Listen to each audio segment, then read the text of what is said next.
In the age after the fall of the Orokin, the grand clade families of the Ostrons were cast wide across the solar system, roaming and homeless in their great floating markets. In this time, two young people were in love. The woman, Erfriha, and the man, Mirza. Erfriha was from the Yingbin clade, meaning great bond, a very old and wealthy compact of bonded families. Mirza, however, had no clade, his family having been shattered by the Grineer many years before. He was Cetus, meaning landless, cladeless, a body turned to dust, turned to motes on a careless wind. Efria belonged to families within families. Mirza was alone. But to Efrihar, Mirza was a poet who had eyes to see the beauty of things and ears to hear the softly whispered language of the universe. I know a place, he said, where I may be homeless no more. I have heard a voice, and it leads me there. Come with me. But Elfriha's father was a man made foolish by his wealth, and vociferously disapproved of their love. Mirza was cast adrift from the floating market that was home to his one true love. Erfriha and Mirza ran away together, as lovers do, and were never heard from again. Rent by grief, her family thought her dead.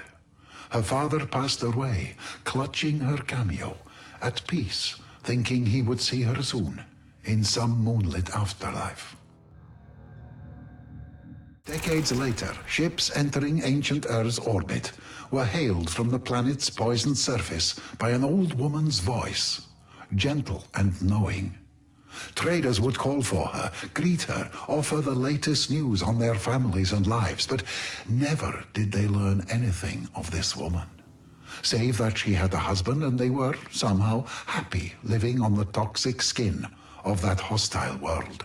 The old woman would always ask those travelers of news of the Yingbin clade. Yingbin junkers came searching for a sign of their missing daughter. The frail voice of their long-lost child reached out to them, and there was much joy.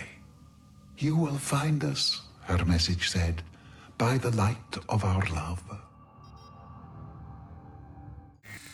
Efriha bade them make their home around a magnificent Orokin ruin, promising them that it would be a source of prosperity for generations to come. The Yingbin arrived in their vast floating market. There, by a ragged coastline, winked a point of light. Follow the brightness of the love between Mirza and I, said the message, and be safe from all harm.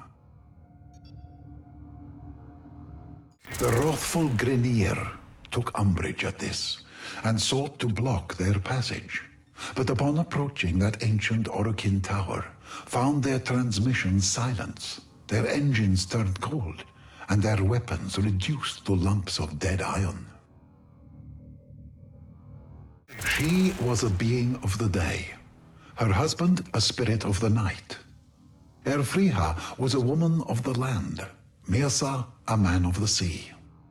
Mirza understood the crushing weight of time in which air existed.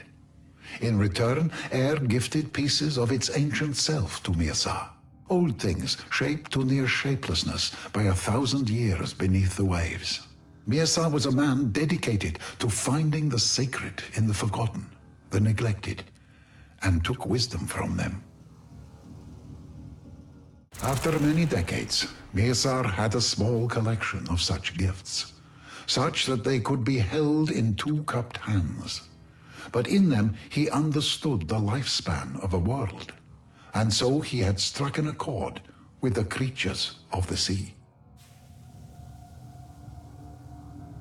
For her part, in her times alone, Elfriha came to know the birds and animals of the plains, and likewise struck an accord with them. Even the tortured eidolons, creatures of this world and the next, left them in peace, and made the lands around the tower safe for the Ostrongs.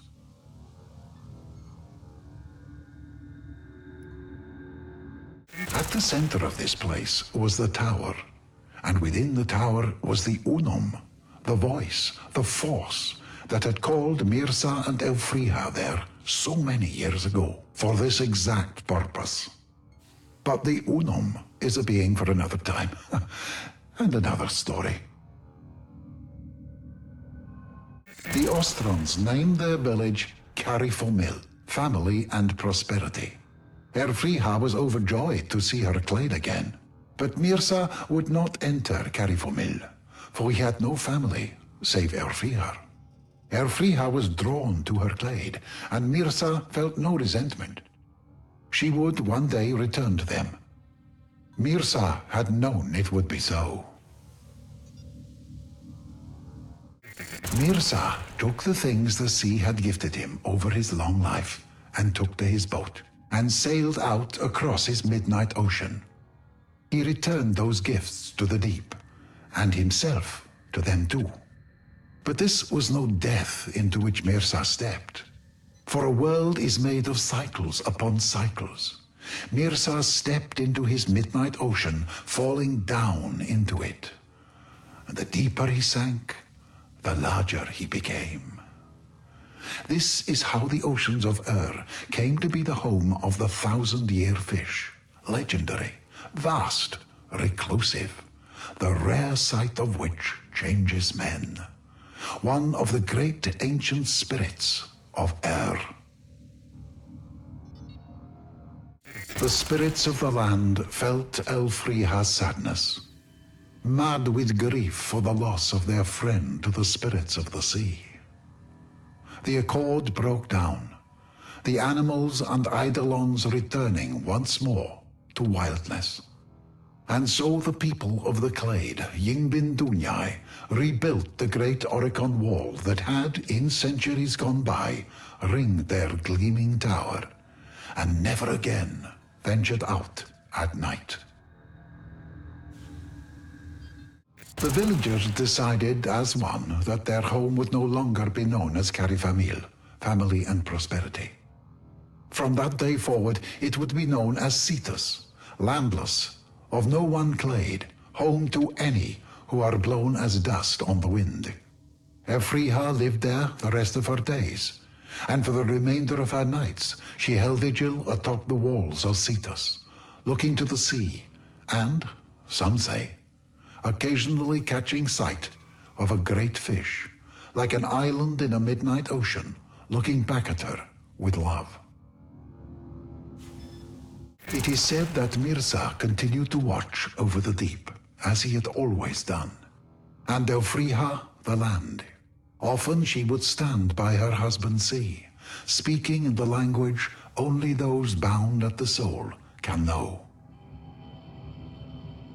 When the day came and Elfriha passed from the world, her family buried her on the land. A great fish watched from the sea and kept vigil over her for 10 days and nights.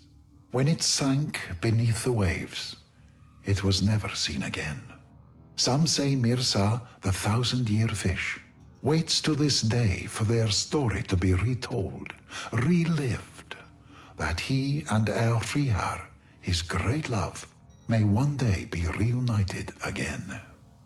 This is Onko, Cetus archivist, with my translation of the tale of the wife of the earth and the husband of the sea.